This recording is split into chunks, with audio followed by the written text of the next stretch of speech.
Hello and welcome to Rajya Sabha TV. You are watching a special report on Union Budget. I am Raj Kamal Rao. In the next half an hour, we will bring you the crucial expectations, demands and reality check of several infrastructure ministries from the upcoming budget. This year's annual budget holds a special interest for Prime Minister Modi's Make in India project. We will look into the details of what industry dealing with Make in India wants and what Finance Minister Jaitley is likely to give them.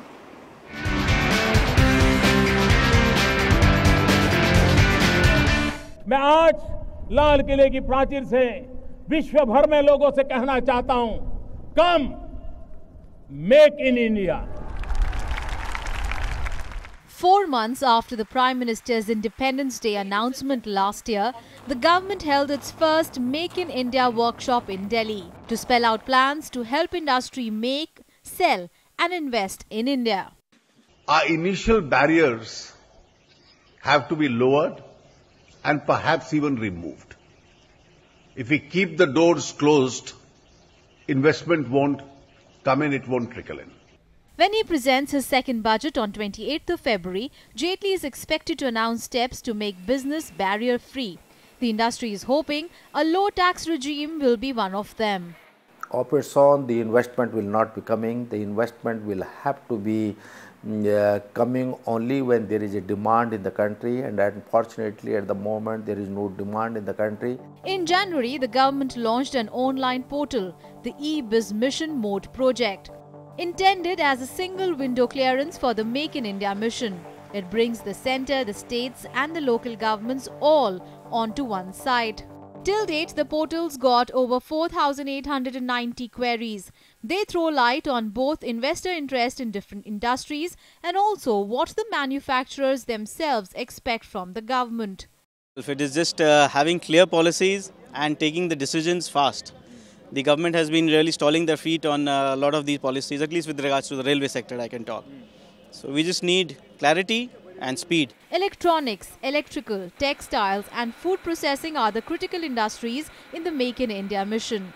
All these ministries have sought more budget funds for special economic zones. Further, the government is also likely to announce or increase the 15% industry allowance incentive for small entrepreneurs. For the projects to be funded by private parties, there should be an assured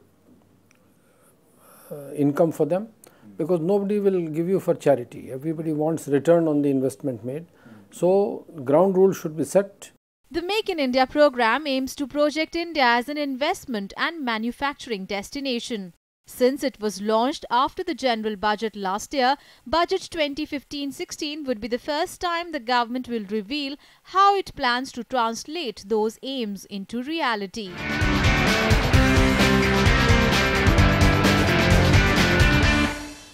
Public-private partnership is expected to be the central focus when Suresh Prabhu presents his railway budget.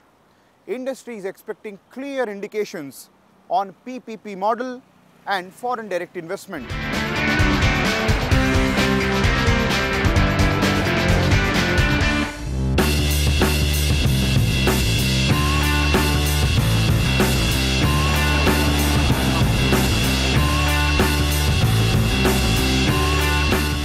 Rail Minister Suresh Prabhu's first rail budget comes in the backdrop of a falling global crude prices and expectations of a rail fare cut too. But for now, Prabhu's priorities will be getting the investment cycle going for the railways. Honorable Suresh Prabhu has been handpicked for this purpose, and he is very well experienced in this. But the task is quite awesome. I am a railway man and I have friends, so the indications I get, based on that, there is going to be a very strong pitch for private investment.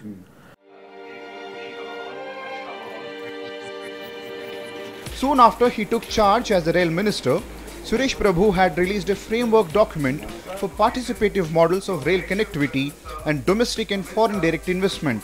It lays down the railways' massive investment needs. Estimates say the railways require 14,000 crore rupees for suburban corridor projects, 63,180 crores for high-speed trains, 8,452 crores for freight lines, 222 crore rupees for freight lines and an estimated 800 crores for signalling systems. Watchers say these projects are likely to find focus in Prabhu's speech, and the Rail Minister could indicate a resource generation mechanism, some concrete remedies to shortcomings cited in the last year's budget. There has been focus on sanctioning projects rather than completing them. In the last 30 years, as many as 676 projects were sanctioned worth rupees 1,57,883 crore. Of this, only 317 projects could be completed and 359 projects remain to be completed, which will now require as much as 1,82,000 crore. The big challenge for Prabhu is roping the private sector that's not so keen to invest without being allowed to collect revenues. Up till now, the Indian Railway policy is that we will not allow the private sector to come in operations, or we will not allow private sector to collect the revenue. Then it is better that the activities which private sector can manage better, like production of rolling stock and other industrial activity, that should be left to the private sector. Allowing 100% FDI in areas such as construction, operation and maintenance of high-speed train projects, dedicated freight lines and other areas has been a big step forward. Even now though, no investors have come forward, Suresh Prabhu will be looking to correct that.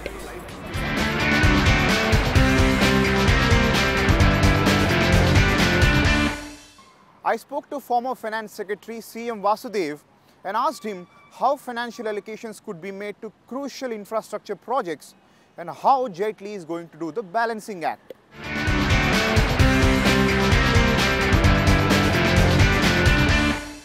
Sir, Jaitley will be presenting his first full budget.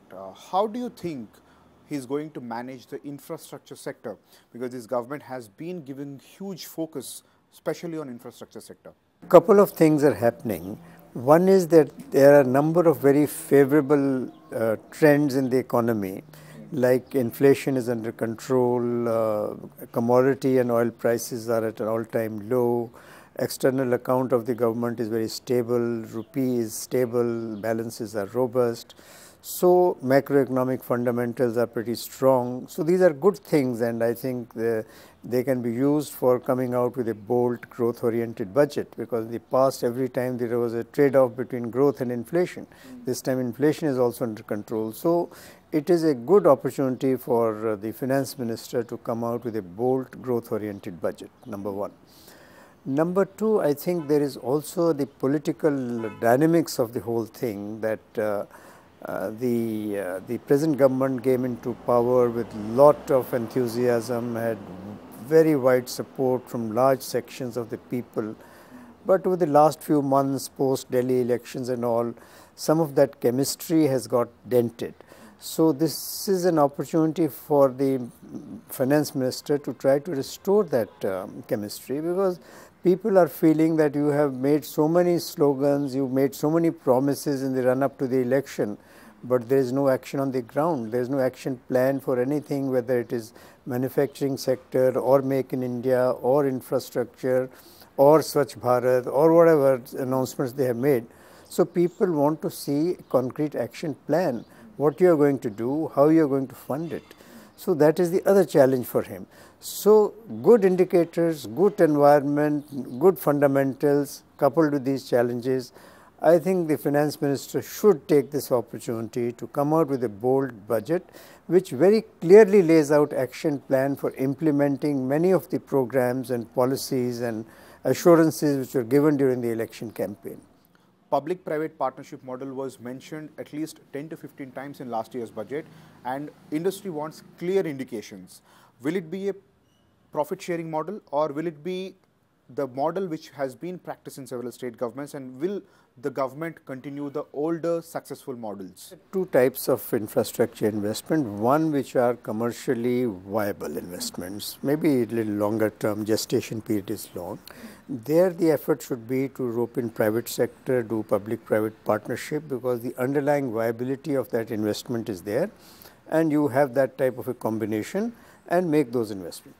But there are a large number of areas of infrastructure, whether it is water supply or whether it is sewerage or whether it is even renewable energy. There are various other forms where only the public investment is needed. Even roads, rural roads and small district roads, state roads, which are not viable in a commercial sense, where only public investment can be made.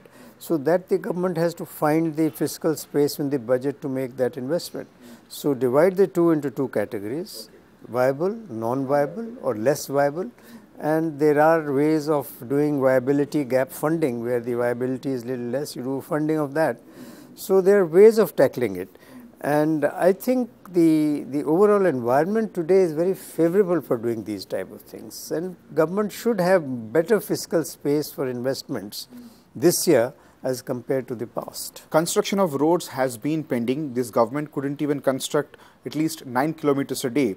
This was raised in Parliament, and infrastructure sector, if it has to get going, how do you see the construction sector getting any benefits from Jaitley's budget this time? Well, there are both, I think, administrative issues of the type that you are mentioning, land acquisition and involvement of the states, which have to be dealt with administratively and politically. As far as the financing is concerned, I think this model of a little cess on petrol and diesel for road construction is a good idea. It was started with 2 rupees or something, maybe it's gone up. Maybe they can add another rupee or 2 on that. There is no harm. Today with the subdued prices, I think petrol, diesel can bear that. And this is a type of model which has been tried in many other countries. That is how they have financed their highway programs and all. So it is a good thing, they should do that. And in addition to that, those very more traveled roads and all where there you can have toll roads and all that. So there you can have securitization of future toll receipts. You borrow on the basis of future toll, pledge the future toll receipts, borrow today, make the investment. So that type of a public-private partnership model can also be done.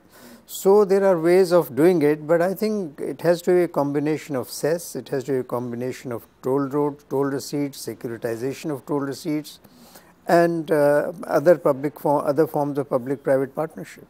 But the administrative problems are there, but I don't think they are so insurmountable.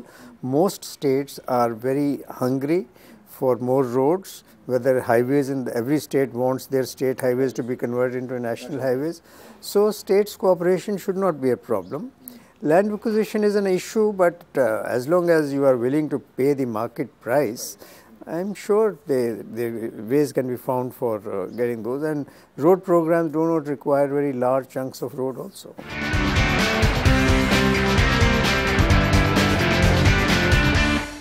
It's time for us to head into a break. When we come back, we'll tell you the challenges faced in roads, ports and airport sector. Welcome back. Moving on to road sector now. Ministry of Road Transport and Highways has called for greater financial freedom to implement ambitious road construction projects. This could well mean a burden on the taxpayer. Overcoming the previous year's backlog is going to be a greater challenge for the ministry.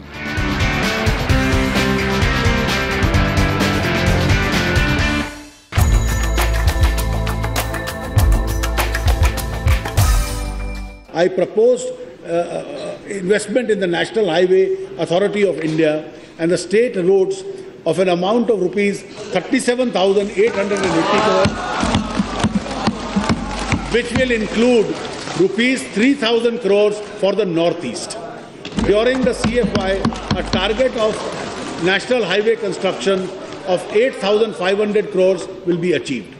High promises, but it's been a largely different story on the ground. Of the 37,880 crore announced, only about 15,000 crore was actually allocated. Road construction targets fell behind too. The ministry informed the parliament that the government could construct 8 kilometers a day till 30th November 2014 as against 11.67 kilometers a day by UPA 2 in 2013 and 15.70 kilometers in 2012.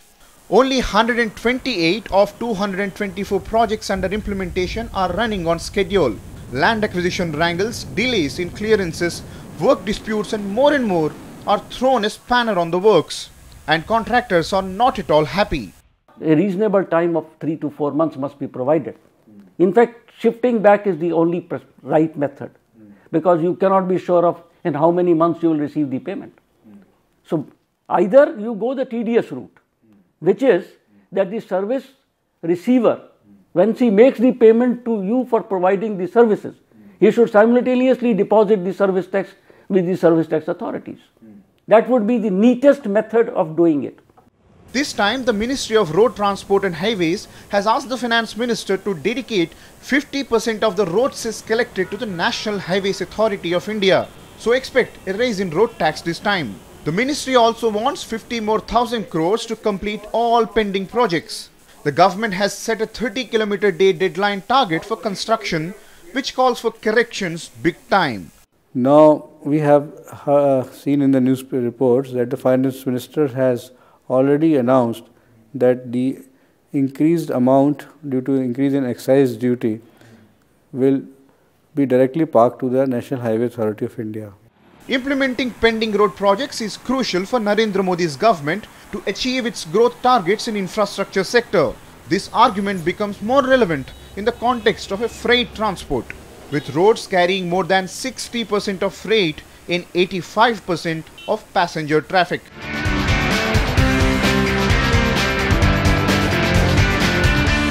Narendra Modi government is keeping ports at the center of the infrastructure sector development. Modi's ambitious project Sagarmala could get initial allocations in the upcoming budget.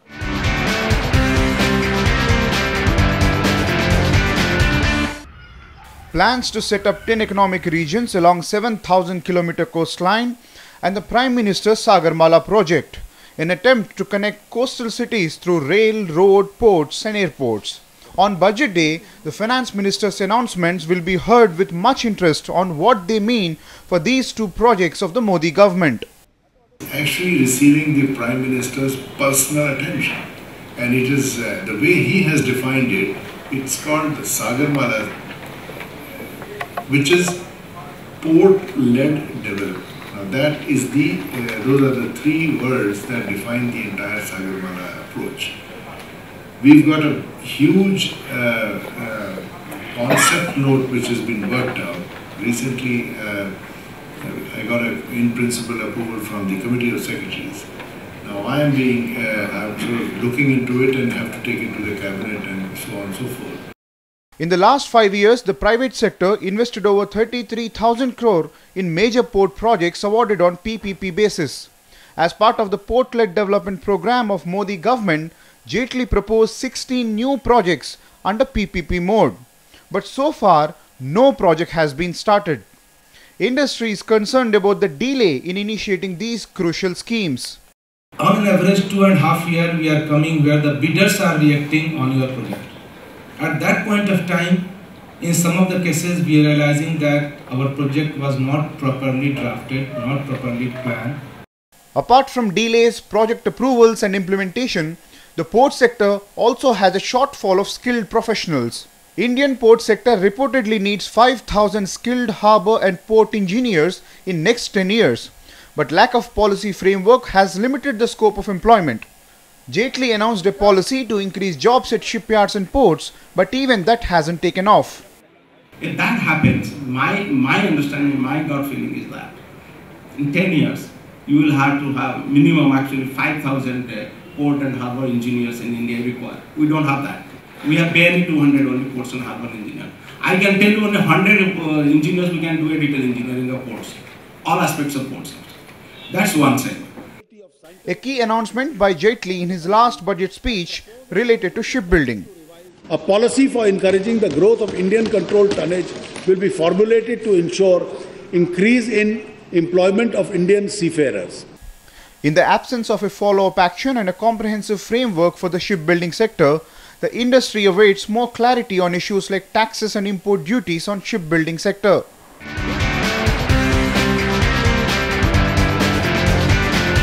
Last but not the least, Ministry of Civil Aviation is expecting additional budget reallocations, especially to connect remotest part in the northeastern states. Jaitley could allocate additional amount to construct new airports this time.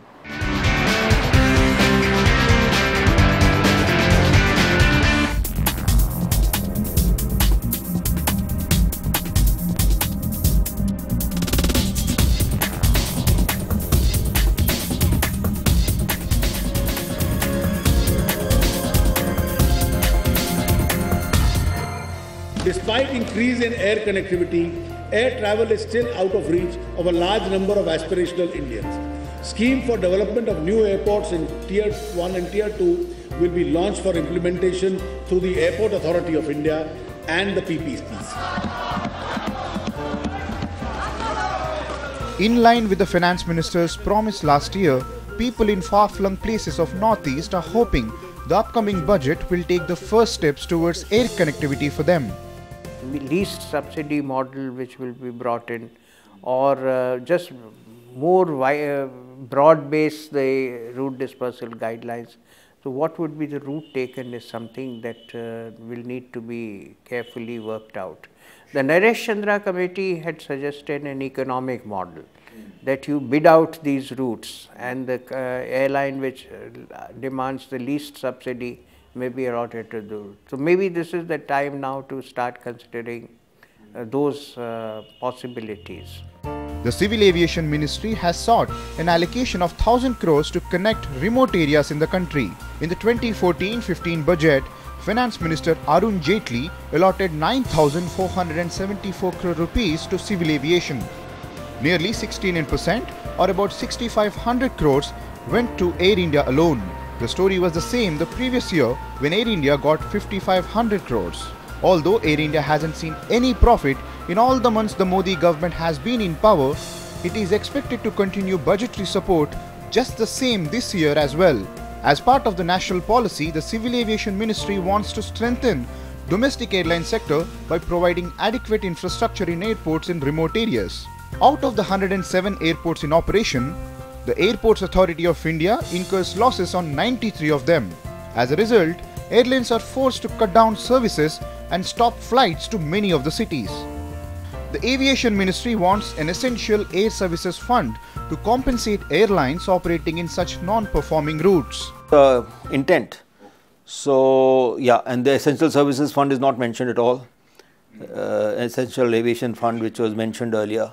What is essential services, what is regional services, all these things are in a way not there. So I think it's a very inadequate document. The Civil Aviation Ministry draft policy is promoting an Essential Air Services Fund or a Regional Air Connectivity Fund. The fund is intended to ensure essential air services to remote and inaccessible areas, especially regions in the Northeast.